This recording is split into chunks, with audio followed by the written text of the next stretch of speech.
নমস্কার। গোপচুরি সুকুমার রায়, হেড অফিসের বড় বাবু।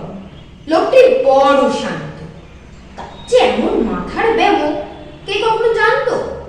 দিব্যি ছিলেন খোশ মেজাজে, চেয়ারখানি চেপে একলা বসে ঝিমঝিমিয়ে হঠাৎ গেলেন খেপে।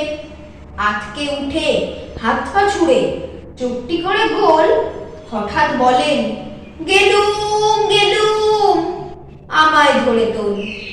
তাই শুনে কেউ গদ্দি ডাকে, কেউ বা হাতে পুলিশ, কেউ বা বলে, কামড়ে দেবে, সাবধানে তো তুলিস।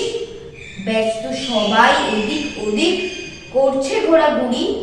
বাবু হাঁকেন, ওরে আমার গভরিয়েছে চুরি।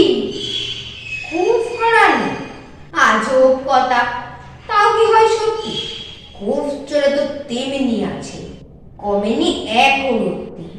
সবাই তারে বুঝিয়ে বলে, সামনে ধরে আইন। মোটেও গুফ হয়নি চুরি, কখনো তা হয় না। রেগে আগুন, তেলে বেগুন, তে বলেন তিনি। কারো কথার ধাঁধারি নেই, সব প্যাটাকেছি। নোংরা ছাটা, ঠেংরা ছাটা, বিচ্ছিরি আর ময়লা, এমন গোফ তো রাখতো জানি শ্যামবাবুদের গয়লা। এ গোফ যদি আমার বলিস, করবো তোদের জবাই। এই না বলে জরিমানা করলেন তিনি সবাই। বিষম রেগে বিষম খেয়ে দিলেন লেগে খাতায়। কাউকে বেশি রায় দিতে নেই, সবাই চড়ে মাথায়।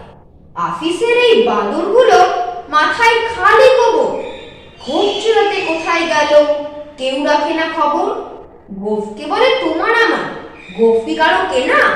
গোফের আমি, গোফের তুমি, তাই দিয়ে যায় চেনা। নমস্কার।